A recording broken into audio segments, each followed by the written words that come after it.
जी, last lecture के हवाले से कोई क्यूरी है?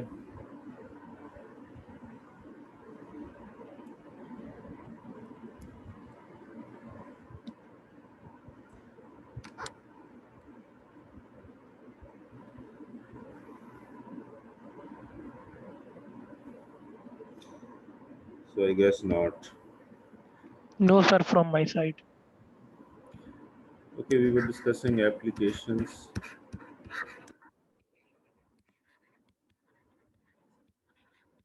of time value of money. इसमें हमने स्टार्ट किया था लोन अमोर्टाइजेशन से.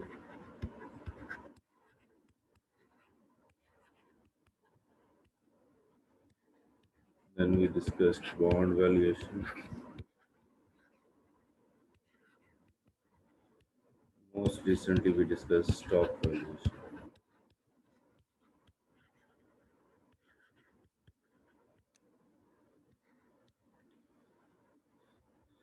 So एक और एलिमेंट है एप्लीकेशंस का, this is called capital budgeting. Basically budgeting में, कैपिटल बजटिंग में अप्रेजल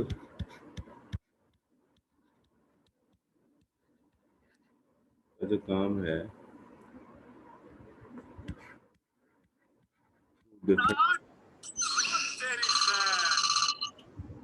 जो अप्रेजल टेक्निक्स हैं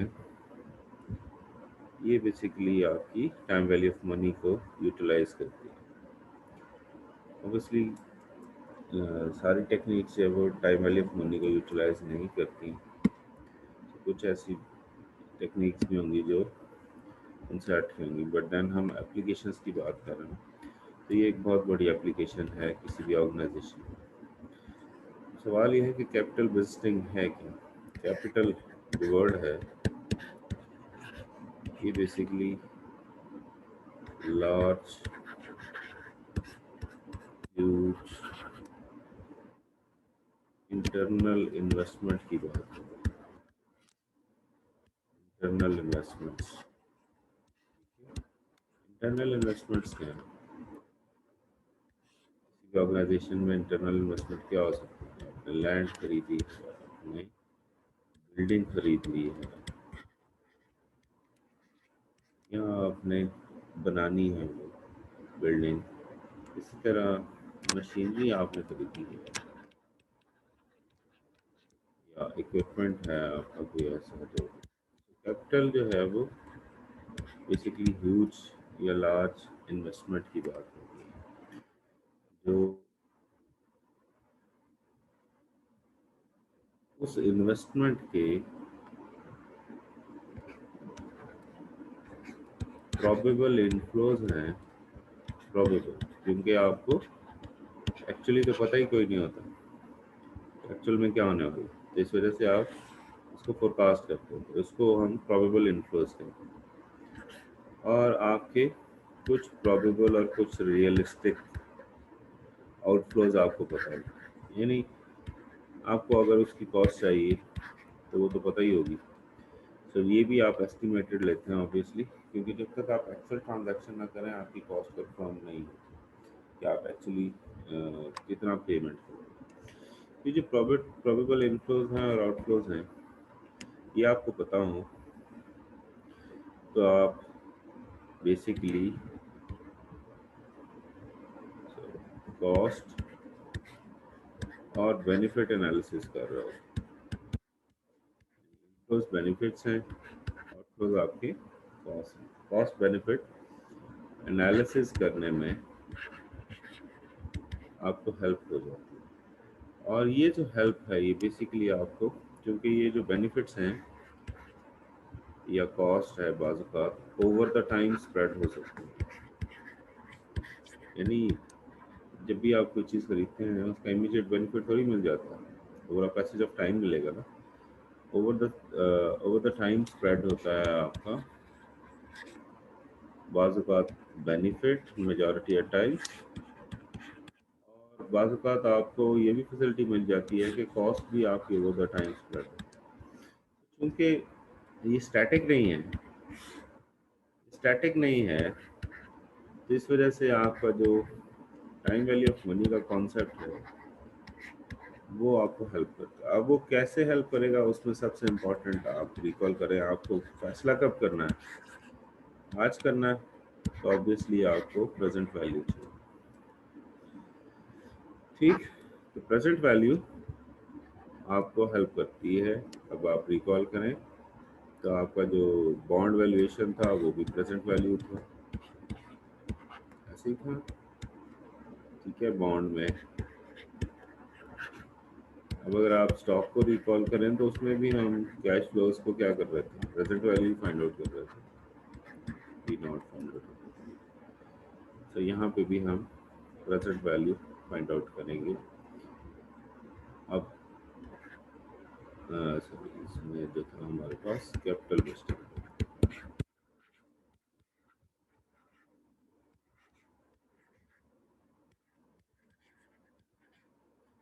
तो इसके लिए भी हम प्रेजेंट वैल्यू ही यानी पी नॉट फाइंड आउट करके उसको रिजॉल्व करेंगे। अब सवाल ये है कि अगर आपको कैश इनफ्लोज वर्सेस आउटफ्लोज पता हो, तो आप ये जो अप्रेजल है, अप्रेजल एनालिसिस कर सकते हैं कैपिटल बजटिंग। ठीक है, जिसे हम appraisal,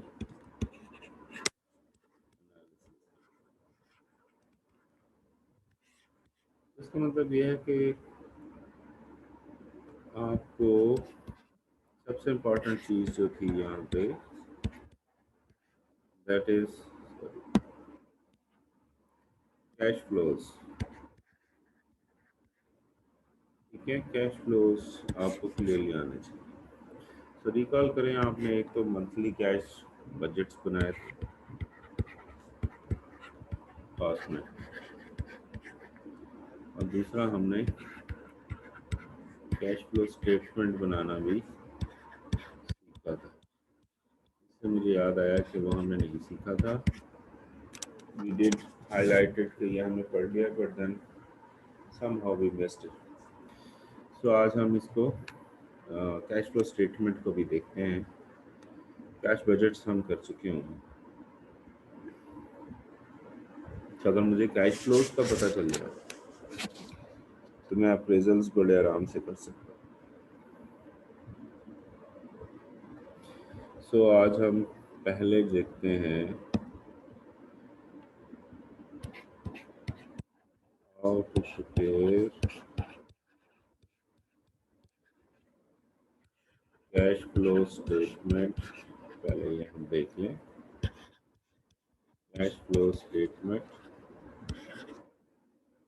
from existing data. Data क्या चाहिए हमें, तो इसके लिए जो अवेलेबल डेटा होगा कैश फ्लो स्टेटमेंट के लिए, एटलीस्ट रिक्वायरमेंट के एस्पेक्ट में अगर आप देखें तो at least current years income statement,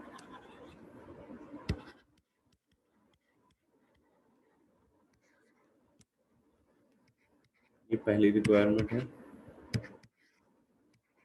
then second requirement is at least 2 years balance sheet data, right? So this is the minimum requirement to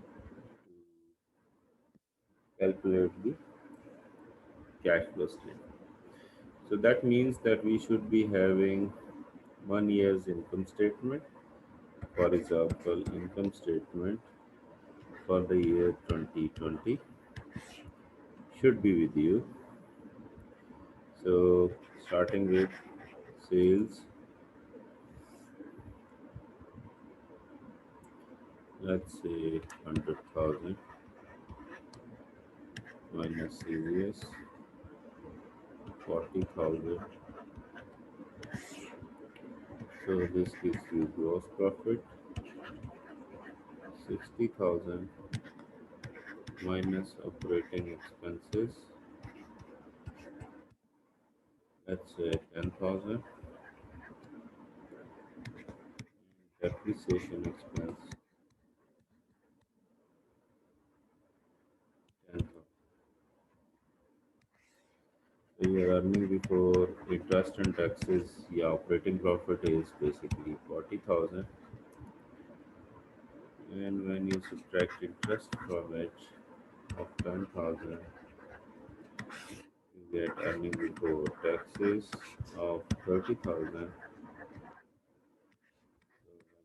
So taxes of, let's say, 10,000, you get net income of.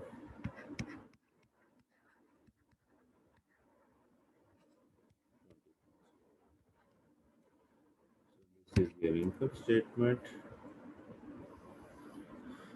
Now you should have balance sheet. So balance sheet of at least 2 years. That is what we are told. So let's say we have account title, then we have 2019 and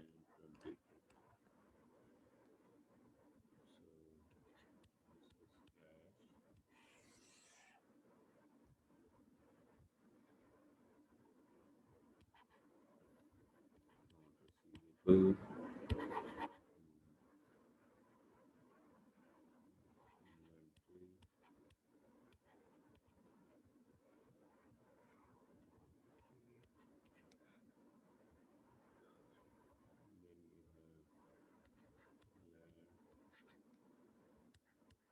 is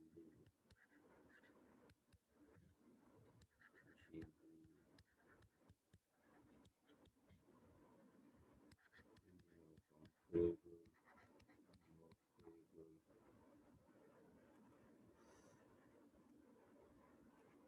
loans, bonds,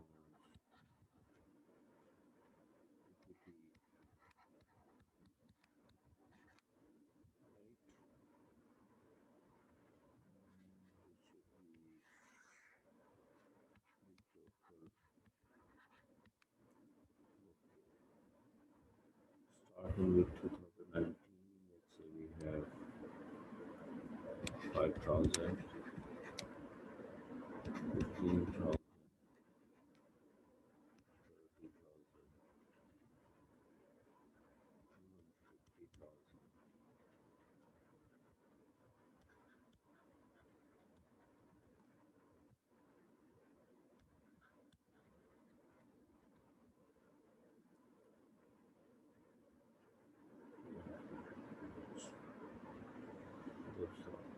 So total assets are 700,000.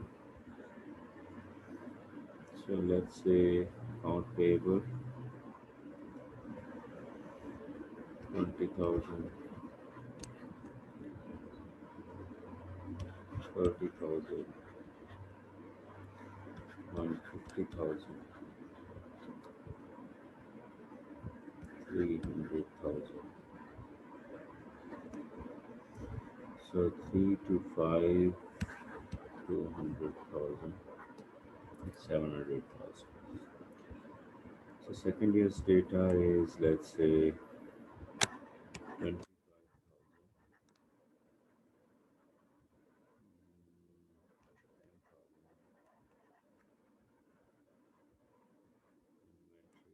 Let's say 40,000,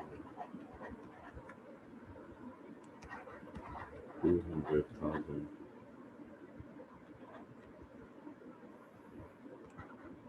250,000, 250,000.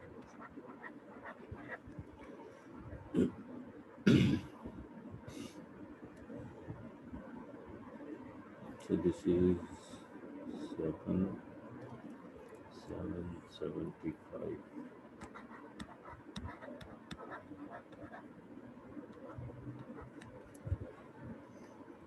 Okay, this is 35,000.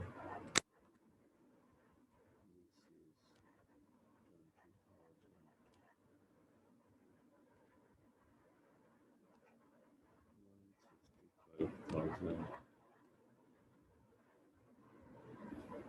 25,000. Okay, this is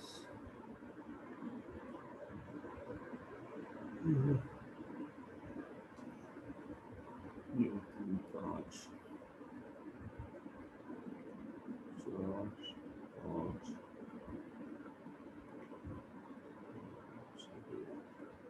40, 40 का मतलब 35,000, 40 is 30,000. Okay, so this is 30,000 to 30,000. So this is what the data looks like. अब यहाँ पे अगर आप की elements की बात करें तो मैं ज़रा उन की एलिमेंट्स को हाईलाइट करना चाह रहा हूँ. तो यहाँ पे आप देखिए तो this is your complete income statement, right. और मेजर एलिमेंट्स को अगर मैं डिस्क्राइब करूँ इधर तो these are your current assets, these are your non current assets या फिक्स्ड एसेट्स जिसे हम कहते हैं. ये आपके करंट लायबिलिटीज़ हैं, ये दो आपकी लॉन्ग टर्म लायबिलिटीज़ हैं और ये आपकी ओनर्स इक्विटी. ये 5 मेजर पार्ट हैं बैलेंस शीट में और एक ऑब्वियसली कंप्लीट इनकम स्टेटमेंट. सो ये हमने ये क्लासिफिकेशन क्यों की, इसकी वजह है कि जब भी हम कैश फ्लो स्टेटमेंट बनाते हैं, अब बनाने की बात करें तो cash flow statement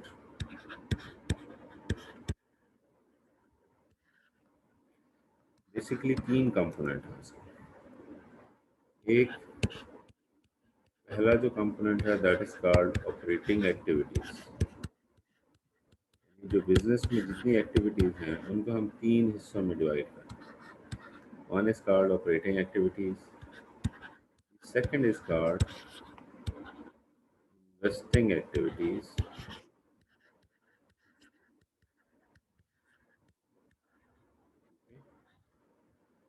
the last is basically financing activities. तो कहते हैं कि इन 3 एक्टिविटीज में आपका कैश इन एंड आउट होता है बिजनेस.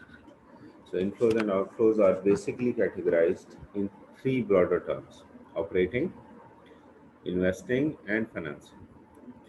So अब लफ्ज ऑपरेटिंग ही आपको बता रहा है कि ये ऑपरेशन से डील कर रहे हैं, यानी with in a year. Operations को रिकॉल करें, हम जब रेशियोज पढ़ रहे थे तो हमने डिफाइन किया था कि ऑपरेशंस या operating activities are normally those activities जो एक साल के अंदर अंदर इनिशिएट होके फिनिश हो जाती है, तो उसको हम ऑपरेटिंग एक्टिविटीज़ कहते हैं. इन्वेस्टिंग एक्टिविटीज़ क्या है, लफ्ज़ इन्वेस्टमेंट ही बता रहा है. इन्वेस्टमेंट्स आप कब करते हैं, आप अपने एसेट्स में इन्वेस्टमेंट्स करते हैं, ठीक. तो जब आप अपने एसेट्स खरीद रहे हैं तो वो आपकी इन्वेस्टमेंट कहलाती है. अब कौन से एसेट खरीद रहे हैं, तो investments are normally long run. Investments long run होती हैं, शॉर्ट रन नहीं होती. तो लॉन्ग रन से मुराद ये है कि लॉन्ग टर्म एसेट्स अगर आप खरीद रहे हैं तो वो आपकी इन्वेस्टिंग एक्टिविटी है. और जो बैलेंस शीट की राइट साइड है that is normally called financing activities. क्योंकि पैसा कहाँ से आ रहा है, फाइनेंसिंग लफ्ज आपको ये बता रहा है कि वो पैसा कहाँ से आ रहा है.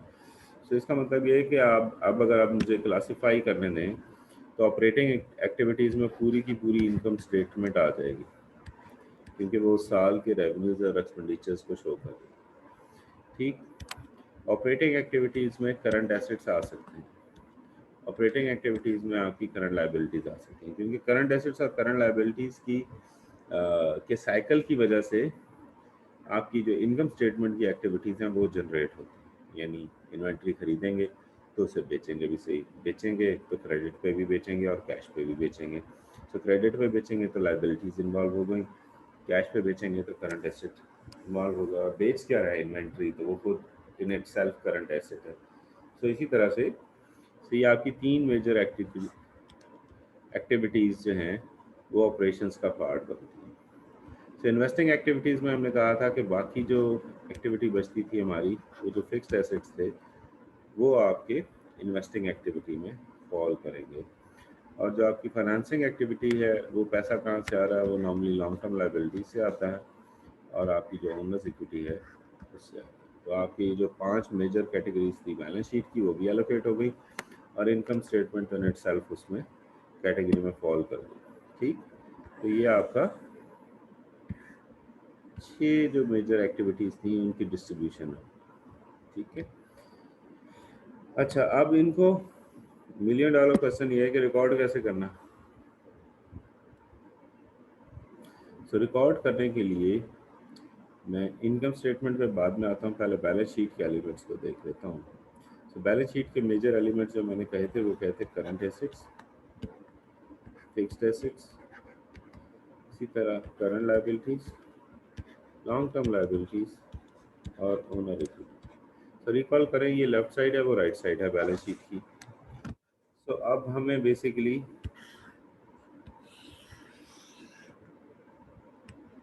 दो साल का जो डाटा लिया है, हमने 2 साल का डाटा इसलिए लिया है कि हम उसमें जो चेंज इन वैल्यू है वो फाइंड आउट करें।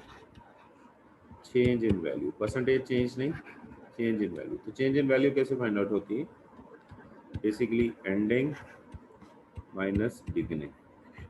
ठीक, सो एंडिंग यहाँ पे आपके पास 2020 का डेटा है और बिगिनिंग जो है वो 2019 का डेटा है। तो बैलेंस शीट 2 साल का डेटा है ना हमारे पास। सो चेंज इन वैल्यू देखिए, अब चेंज इन वैल्यू के हिसाब से आपने डिसाइड करना है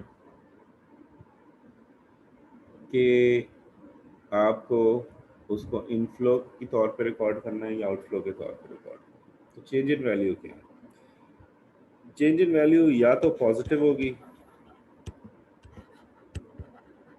पॉजिटिव कब होगी, जब 2020 का डेटा या वैल्यू बड़ी होगी 2019 से, या चेंज इन वैल्यू नेगेटिव होगी। दो ही एलिमेंट्स हो सकते हैं।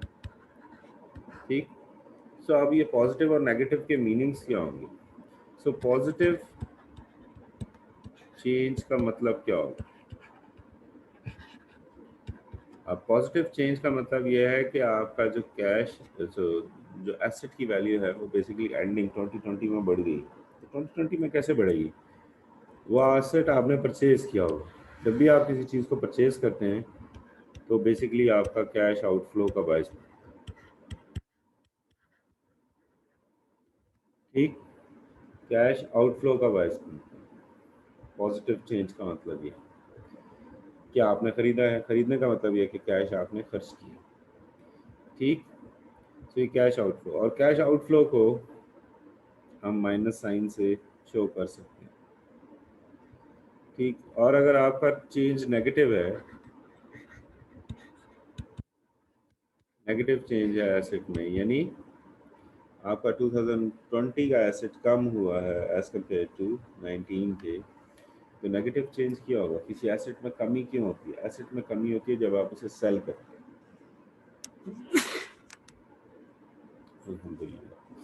तो सेल करते हैं, तो सेल करने का मतलब ये है कि सेल करने से तो हमेशा कैश मिला है आपको, so this comes to be cash inflow.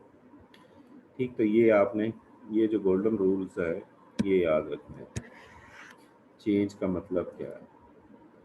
अच्छा जी, अब आए लायबिलिटीज़ की तरफ। लायबिलिटीज़ में भी हमें चेंज फाइंड आउट करना होता है। ठीक है, चेंज इन वैल्यू हम फाइंड आउट करते हैं, और चेंज इन वैल्यू उसी तरह से फाइंड आउट करते हैं, ending minus beginning.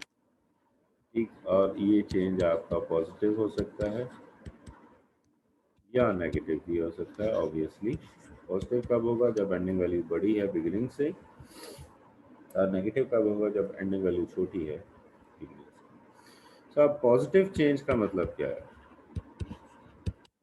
Positive change. सो अब आप देखिए इसमें राइट साइड में पॉजिटिव चेंज का मतलब यह है कि एंडिंग वैल्यू बड़ी है बिगिनिंग वैल्यू से, तो एंडिंग वैल्यू इज 2। और वो करंट लाइबिलिटीज़ में बेसिकली इंक्रीज आने की बात है। तो इंक्रीज आने का मतलब ये, लाइबिलिटीज़ इंक्रीज आने का मतलब ये है कि हमने और लोन लिया है, हमने नए शेयर्स इशू किए हैं, इन जनरल क्रेडिट पे हमने चीज़ें दी हैं। इसका मतलब ये है कि हमने जो कैश है वो सेव किया।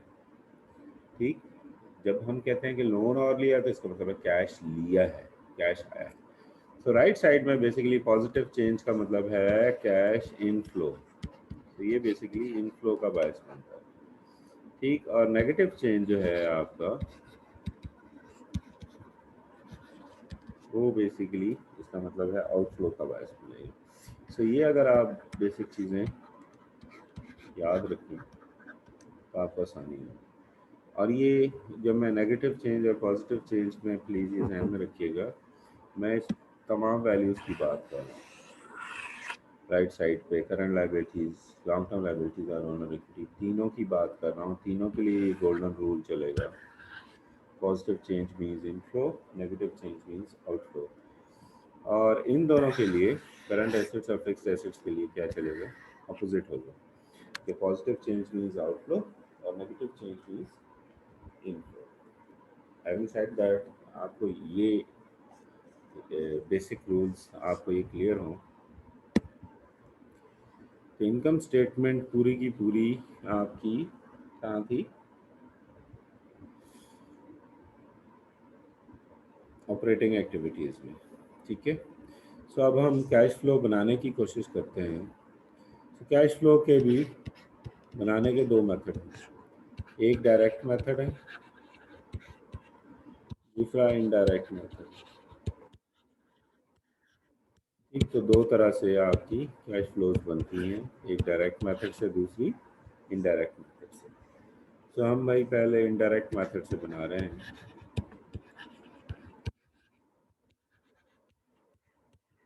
डायरेक्ट मेथड से बनाना फिर हमारे लिए आसान हो जाता है अगर हम इनडायरेक्ट मेथड से पहले बनाएं।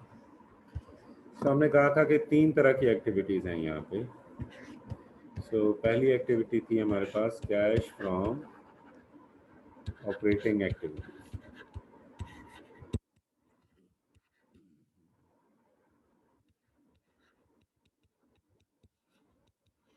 तो ये मेरी पहली हेडिंग होगी, cash flow statement. Indirect method से हम कैश फ्लो स्टेटमेंट बना रहे हैं। ऑब्वियसली हमारे पास जो डाटा गिवन है, सो मोस्ट रीसेंट डाटा है 2020 का, तो हम जो कैश फ्लो स्टेटमेंट बनाएंगे वो भी 2020 की बनाएंगे। सो पहला एलिमेंट है कैश फ्रॉम ऑपरेटिंग एक्टिविटीज। सो अब बनाना शुरू कर रहे हैं हम। पहली चीज़ हमने लिखनी है इनकम स्टेटमेंट से। सो इनकम स्टेटमेंट से दो चीज़ें हमें चाहिए, एक हमें चाहिए नेट इनकम, ठीक है, और दूसरी चाहिए हमें डेप्रिसिएशन।